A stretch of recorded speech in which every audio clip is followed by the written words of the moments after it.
અખિલ ભારતીય કોળી સમાજના ઉપાધ્યક્ષ એવા પ્રવીણભાઈ પણ આપણી સાથે છે. તો એમની સાથે પ્રવીણભાઈ, આ ઘટનાને આપ તો પ્રથમવાર કઈ રીતના જોવો છો? જે રીતે નવનીતભાઈ ઉપર જે હુમલો કરે છે લુખ્ખા તત્વો દ્વારા, કઈ રીતના જોવો છો આપ? કોઈ બી વ્યક્તિ હોય, કોળી સમાજનો હોય કે ગુજરાતનો કોઈ બી ઉપર જો ઘટના દુઃખક છે. કોઈ વ્યક્તિને આ રીતે ઢોર મારવો, પછી એના વિડીયો વાયરલ કરવા, એ ગુજરાતનો કોઈ બી નાગરિક હોય એના માટે આ દુઃખની ઘટના હોય. એક દુઃખજનક, આ શરમજનક કૃત્ય થયું છે.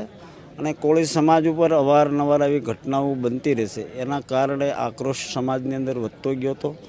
એની પીડા જોતા સમાજના તમામ ધારાસભ્યો, સાંસદો મળી અને જે મુખ્ય આગેવાનો ગુજરાતભરના, એ બધા પરસોત્તમભાઈના બંગલે ભેગા થયા હતા. અને પછી બધા ધારાસભ્યો અને સાંસદ સભ્યો મુખ્યમંત્રીને રજૂઆત કરી છે કે આમાં યોગ્ય અને સાચી તપાસ જાય. જે ફરિયાદી કહે છે કે એને ન્યાય નથી મળ્યો, હજી કાંઈક ને કાંઈક કાચું કપાય છે.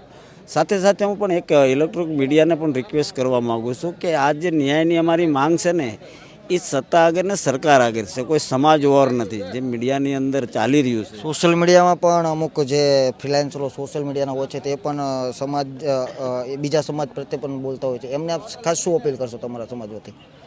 કોઈ પણ યુવાનો કહેવું છું કે ન્યાય માગવો એ કાંઈ ગુનો નથી. દરેક સમાજો ભૂતકાળમાં આ બધી ઘટનાઓ બને છે, તો સમાજો એમના અમરેલીનું હોય, ગોંડલ, જ્યાં સમાજો જાય છે, એના આગેવાનો હોય, રાજકીય હોય, સામાજિક આગેવાનો ન્યાયની માટે જાય છે અને માગે છે કે ન્યાય થતો હોય તો ન્યાય માગવો એ ફરજિયાત છે. પણ એક મીડિયાની અંદર હું જોઈ રહ્યો છું 4-5 દિવસથી સમાજ ચાલી રહ્યું છે. સમાજવાળું કાંઈ નથી, કેમ કે ન્યાયની માગણી સરકાર આગળ, માંગ અમારી આગળ સરકાર છે. તો મીડિયાને રિક્વેસ્ટ કરું છું કે જાદુ તમે પ્રેશર લાવો તો સરકાર ઉપર લાવો, યોગ્ય તપાસ થાય અને જે સત્ય ઘટના છે એ બહાર આવે.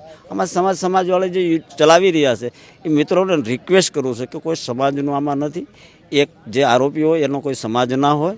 એટલે જે ઘટના બની છે દુઃખક છે અને એની રજૂઆત છે કે મારી યોગ્ય તપાસ નથી થઈ, એટલે સમાજ એની સાથે ઊભો રહ્યો છે. અને જે અમારા રાજકીય અને સામાજિક આગેવાન આમાં બધા જોડાણા છે કે આગળ જઈ અને કોઈ આનો પ્રતિઘાત પડે એ કરતાં આમાં યોગ્ય તપાસ થાય એવી અમારી માંગ છે.